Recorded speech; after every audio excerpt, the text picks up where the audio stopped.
Hoje nós iremos ler o livro Precisamos Falar sobre o Kevin, da autora e jornalista Lionel Shriver.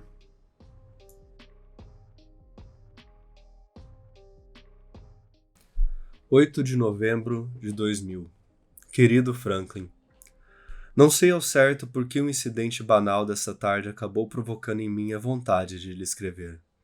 O fato é que, desde que nos separamos, o que mais me faz falta, acho, é chegar em casa e ter a quem contar curiosidades narrativas do meu dia a dia. Do jeito como um gato às vezes larga um camundongo aos pés do dono, as pequenas, modestas oferendas com que os casais se brindam depois de resolver quintais diferentes. Se porventura você estivesse instalado em minha cozinha, lambuzando pasta crocante de amendoim no pão de granola, embora fosse quase hora do jantar, eu mal teria tempo de largar os sacos de compras. Um deles vazando uma gosma viscosa, transparente, já estaria vomitando minhas historinhas. Antes mesmo de reclamar, contrariada, que jantaríamos massa dali a pouco. Portanto, será que daria para você fazer o favor de não comer o sanduíche inteiro? Nos primeiros tempos, claro, meus relatos eram todos mercadorias exóticas, importadas de Lisboa ou de Katmandu. Mas, na verdade, ninguém quer escutar histórias de lugares distantes, e acabei percebendo, graças à sua polidez delatória, que no fundo você preferia minhas anedóticas menos distantes. Um estranho encontro com o cobrador do pedágio do ponte de George Washington, por exemplo. As maravilhas do cotidiano serviam para ratificar sua opinião de que minhas viagens ao exterior eram uma espécie de engabelação. Minhas lembrancinhas, um pacote de waffles belgas, a expressão que os ingleses usam para dizer frioleiras, vinham artificialmente revestidas de magia devido apenas à distância, como aquelas bagatelas que os japoneses trocam entre si. Num saquinho dentro de uma caixa, num saquinho dentro de outra caixa. O brilho das minhas oferendas de paragens longínquas era apenas invólucro. Muito mais notável é a façanha de revirar o lixo tão transubstanciado do velho e feioso estado de Nova York e espremer o momento apimentado de uma ida ao Grand Union de Nyack, que foi justamente onde minha história ocorreu. Parece que estou enfim aprendendo aquilo que você tanto tentou me ensinar, ou seja, que o meu próprio país é tão exótico e quase tão perigoso quanto a Argélia. Eu estava na gôndola dos laticínios e não precisava de grande coisa. Não poderia. Não como mais massa hoje em dia, não sem você para dar cabo da travessa toda. Sinto uma falta imensa do seu entusiasmo. Continua difícil para mim aparecer em público. Seria de imaginar, num país notório pela falta de senso histórico, como afirmam os europeus, que eu pudesse faturar com a famosa amnésia norte-americana. Mas que nada. Ninguém nesta comunidade demonstra qualquer sinal de ter esquecido o fato, passado 1 ano e, para ser exata, 8 meses. De modo que preciso me munir de muita coragem quando os estoques acabam. É bem verdade que, para os funcionários do 7-Eleven da rua Hopewell, a novidade já se esgotou, e dá para eu pegar uma garrafa de leite sem que todos me lancem olhares furiosos. Mas o nosso Grand Union sempre continua um corredor polonês. Sempre me sinto furtiva por lá. Para compensar, forço minhas costas a se endireitarem, meus ombros a se abrirem. Entenda agora o que eles querem dizer com manter a cabeça erguida. E, às vezes, fico surpresa com o tanto de transformação interior que uma postura ereta proporciona. Quando faço uma pose fisicamente orgulhosa, sinto-me um pouquinho menos torturada. Indecisa entre ovos de tamanho grande ou médio, olhei na direção dos iogurtes. A menos de 1 metro de distância, os cabelos ressequidos de uma outra cliente exibiam bem uns 2 centímetros de branco na raiz, ao passo que só restavam uns poucos caracóis na ponta. Um velho permanente em extinção. A blusa cor de lavanda e a saia combinando talvez já tivessem sido elegantes um dia, mas agora a blusa ficava presa debaixo do braço, e o evasê só fazia realçar a largura dos quadris. A roupa precisava de uma passada a ferro, e na altura das ombreiras havia uma tira esmaecida deixada por um cabide de arame. Era algo extraído das profundezas do armário, concluí eu, Aquilo que recorremos quando todo o resto está imundo ou largado no chão. Quando a cabeça dela se inclinou na direção dos queijos processados, vi de relance a prega de um queijo duplo. Não tente adivinhar, você jamais seria capaz de reconhecê-la a partir desse retrato. Ela já foi neuroticamente esbelta um dia, de ângulos muito bem definidos e tão luzidia como se embrulhada para presente. Embora talvez seja mais romântico imaginá-los emaciados, nem todos os enlutados o são. E suponho que se possa chorar, com igual eficiência, tanto com chocolate quanto com água de torneira. Além disso, existem mulheres que se mantêm esguias e elegantes menos para agradar ao consorte do que para se manter à altura das filhas. E graças a nós, um dia ela não tem mais esse incentivo. Sim, era Mary Woolford. Não me sinto orgulhosa da atitude que tomei, mas o fato é que eu não consegui encará-la. Levei um choque. Minhas mãos estavam úmidas quando peguei a caixa de ovos para conferir se estavam todos intactos. Rearrumei a fisionomia, de modo a parecer uma daquelas clientes que acabaram de se lembrar de algum produto na gôndola vizinha. E sem me virar, consegui colocar os ovos naquela parte do carrinho reservada para carregar crianças. Ao sair às pressas nessa missão, larguei o carrinho para trás, porque as rodas rangiam. Só fui respirar nas sopas. Eu já devia estar preparada, e em geral estou, guarnecida e em guarda, quase sempre a troco de nada, afinal. Mas não dá para envergar a armadura completa toda vez que saia uma comprinha idiota. E além disso, Mary não tem mais como me prejudicar agora, tem? Ela já fez de tudo que podia, me levou ao tribunal. Ainda assim, não consegui domar as batidas do meu coração, nem voltar à sessão de laticínios imediatamente, mesmo depois de ter me dado conta de que havia esquecido no carrinho aquela bolsa egípcia bordada com a carteira dentro. O que foi, aliás, a única razão de eu não ter ido embora direto do Grand Union. Acabaria tendo que me esgueirar até lá para recuperar a bolsa, e era sobre isso que eu meditava frente às sopas Campbell de aspargo e queijo, refletindo sem muito propósito no tanto que Warhol teria se espantado com a reformulação do rótulo. Até ao voltar, o terreno já estava desimpedido. Passei a mão no carrinho, de repente, a profissional que precisava liquidar logo com as tarefas domésticas. Um papel conhecido, supostamente.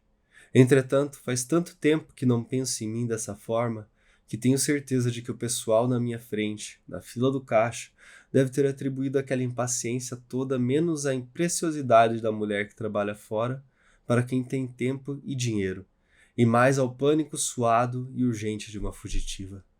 Quando fui pagar as compras, a embalagem dos ovos parecia meio grudenta, o que levou a moça do caixa a abri-la. Mary Woolford tinha me visto, no fim das contas. A dúzia toda, exclamou ela. Vou pedir para trazerem outra. Eu a impedi. Não, falei. Estou com pressa, levo assim mesmo. Mas está tudo completamente, eu levo como está. Não existe melhor forma para se obter a cooperação dos outros nesse nosso país do que parecer meio desequilibrada. Depois de enxugá-lo enfaticamente com um lenço de papel, a moça passou o código de barras pela leitora, depois limpou as mãos e revirou os olhos. Khachaturian, exclamou quando lhe entreguei o cartão de débito. O nome foi dito em voz alta, como se a intenção fosse fazer com que todos na fila escutassem. Era final de tarde, o turno ideal para alguém que ainda cursando o colégio. Era provável que a garota tivesse uns 17 anos. Podia ter sido uma colega de classe de Kevin. Sei que há pelo menos uma meia dúzia de escolas de ensino médio nessa área, e a família talvez tivesse acabado de chegar da Califórnia, mas pela expressão da menina, acho que não. Ela me olhou feio. Eis aí um nome incomum. Não sei o que me deu, mas estou meio cansada disso. Não é que eu não me envergonhe, ao contrário, sinto-me exausta de tanta vergonha, toda gosmenta que sua baba pegajosa de albume. Essa não é uma emoção muito produtiva. Sou a única Khachaturian no estado de Nova York. Vangloriei-me, pegando meu cartão de volta com um gesto brusco. Ela jogou os ovos dentro de uma sacola, onde eles babaram um pouco mais. Assim já estou em casa, ou no que se pretende uma casa. Claro que você nunca esteve aqui, portanto, permita-me descrevê-la. Você levaria um susto, entre outras coisas por eu ter escolhido permanecer em Gladstone, depois de fazer aquele escândalo todo quando saímos de Manhattan, mas achei que deveria ficar perto do Kevin. Além disso, por mais que eu ameje o anonimato, não quero que os vizinhos se esqueçam de quem sou. Quer dizer, querer eu quero, mas o esquecimento não está disponível. E este é o único lugar no mundo onde as ramificações da minha vida podem ser inteiramente sentidas, e para mim, no momento, importa mais ser compreendida do que amada. Depois de pagar os advogados, ainda fiquei com os trocados, o suficiente para comprar uma casinha pequena. Embora o caráter provisório de alugar fosse mais condizente com minha situação atual. Além do mais, morar nesse duplex de brinquedo me pareceu um casamento apropriado de temperamentos. Ah, você ficaria horrorizado. Meus frágeis armários de madeira compensada desafiam o lema de seu pai. Os materiais são tudo, mas é justamente essa qualidade de eles mal se aguentarem que admiro. Tudo aqui é precário. A escada que leva ao andar de cima, muito íngreme, não tem corrimão, temperando minha sumida até a cama como ondas de vertigem após 3 taças de vinho. O assoalho range, as esquadrias da janela deixam entrar chuva, e o lugar todo exala um ar de fragilidade, de falta de confiança, como se qualquer momento, com uma piscada, a estrutura inteira pudesse simplesmente sumir como uma má ideia. Penduradas no arame enferrujado e ligadas direto no fio que sai do teto, as minúsculas lâmpadas halogêneas do andar de baixo costumam oscilar, e essa luz intervalada contribui para a sensação de acende e apaga que permeia essa minha nova vida. Da mesma forma, a única tomada telefônica da casa regurgitou as entranhas. Minha incerta conexão com o mundo exterior depende de 2 fios mal soldados, e muitas vezes se interrompe. Embora o senhorio tenha me prometido um fogão de verdade, no fundo não me importa em cozinhar numa chapa, cuja luz que indica ligado não funciona. A maçaneta da porta da frente sai na minha mão quando entro. Até agora venho conseguindo colocá-la de volta, mas o toco do trinco me perturba com intimidações que me fazem com que eu me lembre da minha mãe, impossibilitada de sair de casa. Reconheço, também, a tendência generalizada de meu duplex de espichar seus recursos até os limites máximos. O aquecimento é patético. Sobe dos radiadores em baforadas rasas, rançosas, e embora estejamos no começo de novembro, já coloquei os controles no máximo. Quando tomo banho, uso só água quente, nada de fria. Ela sai apenas morna o bastante para que eu não trema. O fato de saber que não há reservas permeia minha absolução de inquietude. O controle da geladeira está sintonizado no ponto mais alto, mas o leite só dura 3 dias. Quanto à decoração, ela evoca uma qualidade zombeteira que vem bem a calhar. As paredes de baixo foram emplastradas com um amarelo ofensivamente brilhante, aerando-se as pinceladas desleixadas com o branco que havia por baixo, como se rabiscadas a lápis. Em cima, no quarto, receberam um tratamento amadorístico, esponjado em tons verde-mar. Lembra uma pintura mal feita de criança pequena. Essa trêmula casinha, ela não parece muito real, Franklin. E eu tampouco. Ainda assim, espero de coração que não se sinta penalizado. Não é essa a minha intenção. Eu poderia ter achado acomodações mais majestosas se quisesse. Gosto daqui, de certa forma. Não é sério, é de brinquedo. Eu moro numa casa de boneca. Até a mobília é fora de escala. A mesa de jantar bate na altura do peito, o que faz com que eu me sinta uma menina. E a mesinha de cabeceira, onde eu pus esse notebook, é baixa demais para digitar. Mais ou menos da altura ideal para servir bolacha de coco e suco de abacaxi às crianças no jardim de infância. Talvez essa atmosfera retorcida e juvenil ajude a explicar por que ontem eu não votei na eleição presidencial. Simplesmente esqueci. Tudo à minha volta parece estar acontecendo muito longe. E agora, em vez de apresentar um firme contraponto ao meu deslocamento, o país parece ter se unido a mim no reino do surreal. Os votos foram computados, mas, como em algum conto de Kafka, Ninguém parece saber quem ganhou. E eu tenho essa dúzia de ovos, o que sobrou deles. Esvaziei o restante numa tigela e catei os pedacinhos de casca. Se você estivesse aqui, eu talvez preparasse para nós uma bela fritada, com batatas cortadas em cubinhos, coentro e aquela pitada de açúcar que é o grande segredo. Sozinha, eu jogo tudo numa frigideira, mexo e belisco, emborrada, mas vou comer tudo assim mesmo. Houve algo no gesto de Mary que, de um jeito meio rudimentar, achei bem elegante. No início, a comida me revirava o estômago. Visitando minha mãe em Rancine, fiquei verde diante dos charutinhos na mesa.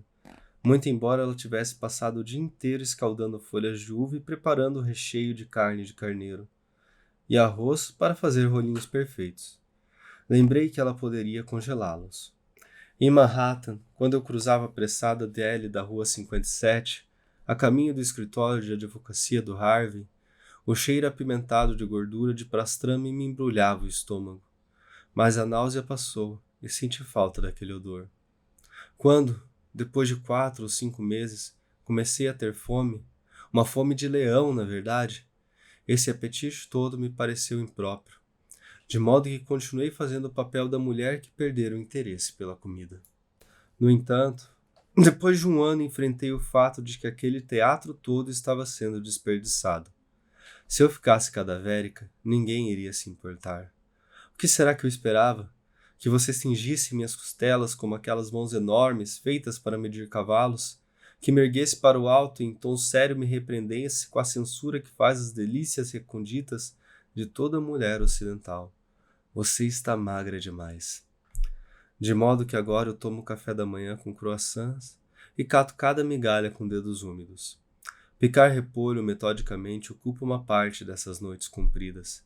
Cheguei até mesmo a recusar, 1 ou 2 vezes, aqueles poucos convites para sair que ainda fazem soar o telefone, em geral amigos do exterior que me mandam e-mails de vez em quando, mas com quem não me encontro há muito tempo. Sobretudo, quando não sabem de nada. Eu sempre sei quando isso acontece. Os inocentes fazem estardalhaço, ao passo que os iniciados começam com um ganguejo respeitoso, em tons abafados de quem está numa igreja. É óbvio que eu não quero ficar recitando a história. Tampouco cobiço a muda consideração dos amigos que não sabem o que dizer, e que, com isso, deixam que eu despeje a alma como forma de entabular conversa. Mas o que de fato me leva a dar desculpa de estar muito ocupada é que tenho verdadeiro pavor de pensar que vamos pedir uma salada, que a conta vai chegar, que serão apenas 8h30, 9 horas da noite, que eu vou voltar para casa e para o meu duplex minúsculo sem ter nada para picar. É engraçado. Depois de passar tanto tempo viajando pela Ewing and a Prayer, um restaurante diferente toda noite, com garçons que falavam espanhol ou tailandês, cardápios que ofereciam ceviche ou cachorro, ter me apegado a essa rotina feroz. É tenebroso, mas eu lembro da minha mãe. No entanto, não consigo romper essa estreita sequência. Cubinhos de queijo, ou 6 ou 7 azeitonas, peito de frango, costeleta ou omelete, uma verdura cozida, um só biscoito recheado de baunilha, vinho que perfaça meia garrafa apenas, como se estivesse andando sobre uma trave de equilíbrio e, com um único passo errado, pudesse cair. Fui obrigado a eliminar as ervilhas japonesas do cardápio, porque o preparo delas não é suficientemente árduo. Seja como for, mesmo que a gente esteja preparado, eu sei que você se preocupa se estou comendo ou não. Você sempre se preocupou. Graças à débil vingança de Mary Wolford, essa tarde eu me sinto fartamente alimentada. Nem todas as travessuras dos nossos vizinhos foram assim tão ontárgicas. Como, por exemplo, todos os galões de tinta carmim esparramados na varanda da frente daquele nosso rancho de Novo Rico. E era bem isso, Franklin. Goste você ou não do fato, era um rancho, na Palisades Parade. Nas janelas também e na porta da frente. Eles vieram à noite e quando acordei na manhã seguinte, a tinta já havia quase secado.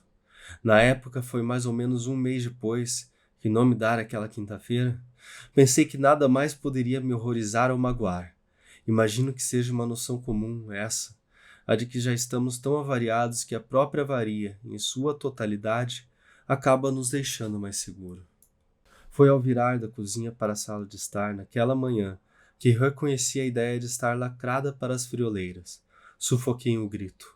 O sol entrava em cheio pelas janelas, ou, ao menos por onde a camada de tinta era mais fina e pelas vidraças que não haviam sido lambuzadas, lançando sobre a parede branca da sala vívidos laivos de vermelho, como num restaurante chinês de decoração espalhafatosa.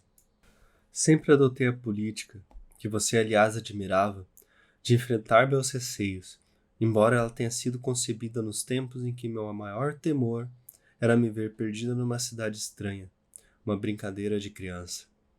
Quanto eu não daria hoje para voltar ao tempo em que não fazia ideia do que teria pela frente. A própria brincadeira de criança, por exemplo.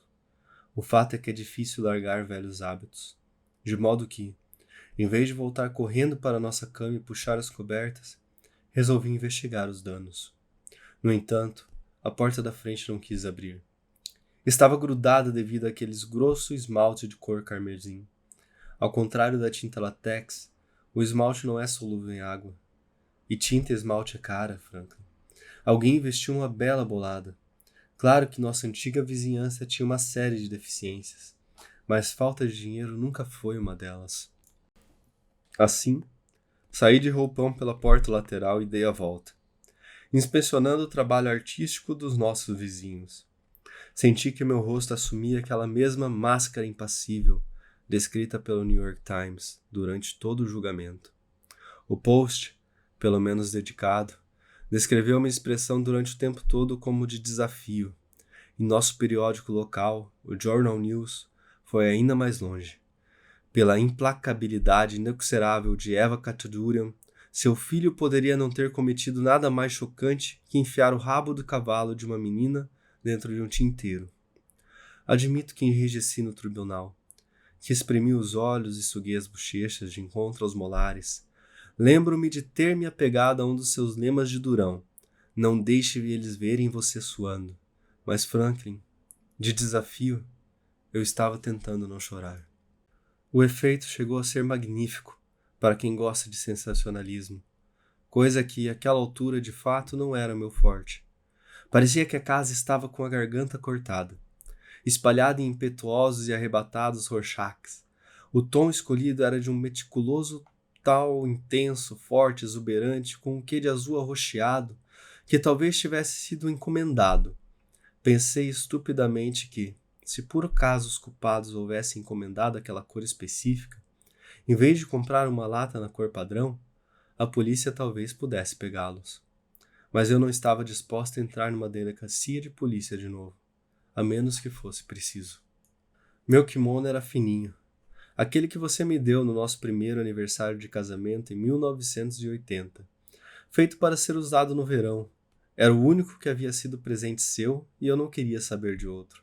Joguei fora muita coisa, mas nada que você me deu ou deixou para trás. Reconheço que esses talismãs são fascinantes. E é por isso que os guardo. Aquele tipo de terapeuta chegado a uma intimidação diria que meus armários abarrotados não são saudáveis. Discordo. Ao contrário da dor repulsiva e alvitante pela tinta, pelos julgamentos na justiça criminal e civil, essa dor é íntegra. Por mais espezinhado que tenha sido o conceito, na década de 70, e a integridade é uma qualidade que, acabei me dando conta, ainda surpreendentemente escassa hoje em dia. A questão é que, agarrado àquele algodão macio e azul enquanto avaliava o trabalho de pintura tanto relaxado que nossos vizinhos haviam resolvido patrocinar, sem nos cobrar nenhum único tostão, senti frio. Era mês de maio, mas o ar estava gelado e o vento forte. Antes de descobrir por mim mesma, talvez eu imaginasse que, na esteira do apocalipse pessoal, as pequenas chatices da vida desapareceriam para sempre. Mas não é verdade. Continuo sentindo arrepios de frio. Ainda me desespero quando minha encomenda se perde no correio. E ainda me aborreço quando descubro que me deram um troco errado no Starbucks. Talvez possa parecer um tanto constrangedor na situação atual, em que me encontro, continuar precisando de uma malha ou de uma luva, ou não gostar de ser passada para trás em $1,50. Mas desde aquela quinta-feira, toda a minha vida vem sendo sufocada debaixo de um cobertor tão imenso de constrangimentos que acabei optando por considerar essas chateações passageiras um alívio, emblemas de um domínio que sobreviveu. Vestida de forma inadequada para a estação do ano, ou irritada porque num Walmart do tamanho de um mercado de gado não consigo achar uma caixa de fósforos de cozinha, o lugar comum e emocional me enche de júbilo. Ao entrar de novo pela porta lateral, intrigou-me o fato de um bando de saqueadores ter conseguido atacar aquela estrutura de modo tão cabal enquanto eu dormia, sem me dar conta de nada. Culpei a forte dose de calmantes que eu tomava toda noite. Por favor, não diga nada, Franklin. Eu sei que você desaprova. Até que percebi que estava imaginando a cena de forma errada. Fora um mês depois, não um dia. Não houvera pulpos nem urros, nenhuma balaclava nem rifle de cano cerrado. Eles chegaram na surdina.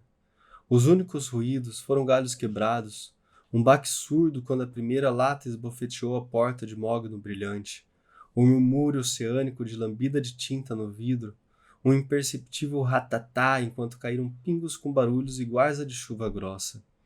Nossa casa não fora esguichada com os jorros fosforescentes da indignação espontânea, e sim lambuzada, com um ódio que fervera em fogo lento, até ficar grosso e saboroso como um requintado molho francês. Você teria insistido para que contratássemos alguém para limpar aquilo tudo. Você sempre foi adepto dessa esplêndida tendência norte-americana para especialização, um especialista para cada necessidade. E às vezes folheava as páginas amarelas só para se distrair. Removedores de tinta, esmalte carmim. Mas os jornais tinham feito um grande estardalhaço sobre como éramos ricos, de quanto Kevin fora mimado. Eu não quis dar a Gladstone a satisfação de fazer troça. Olhem só, vejam, como ela tem condições de contratar mais um serviçal para limpar a sujeira deles, feito aquele advogado caríssimo. Não, eu os obriguei a me ver, dias após dia, raspando a tinta à mão, alongando uma máquina de jato de areia para os tijolos. Um dia, já no finalzinho da tarde, vi meu reflexo depois de toda aquela labuta. Roupas manchadas, unhas lascadas, cabelos salpicados, e recuei. Eu já havia ficado com aquela cara uma outra vez, antes. Algumas frestas em volta da porta talvez ainda brilhem com laivos cor de rubi.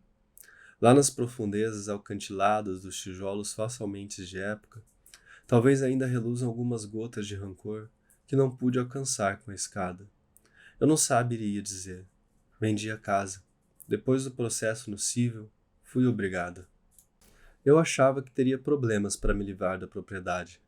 Sem dúvida que compradores supersticiosos fugiriam apavorados quando descobrissem quem era a proprietária do lugar. Mas isso só veio provar, de novo, como eu não entendia nada do meu próprio país. Certa vez você me acusou de esbanjar toda a minha curiosidade em cus de Judas do terceiro mundo, quando tinha o que se poderia chamar de império mais extraordinário da história da humanidade bem ali na minha cara. Você estava com razão, Franklin. Não há nada que se equipare ao país onde nascemos e fomos criados. Assim que a casa foi posta no mercado, choveram propostas. Não porque as pessoas não soubessem, porque sabiam. Nossa casa alcançou muito mais do que valia, mais de $3 milhões. Na minha ingenuidade, não compreendi que a fama da casa era seu ponto forte. Enquanto fuçavam em nossa despensa, pelos vistos casais emergentes iam imaginando, cheios de júbilo, momentos de glória no jantar que ofereceriam por ocasião da inauguração. Tintim, atenção todo mundo. Agora eu vou propor um brinde, mas antes vocês nem imaginam de quem nós compramos esta casa. Estão todos preparados para ouvir? Eva Khachaturian. Conhecem? Podem apostar. Para onde mais nós iríamos nos mudar? Para Gladstone, é claro. Aquela Khachaturian. Pete, que outras Khachaturians você conhece na vida? Meu Deus, como é lento esse cara. Isso mesmo, Kevin. Fantástico, não? Meu filho Lawrence ficou com o quarto que era dele.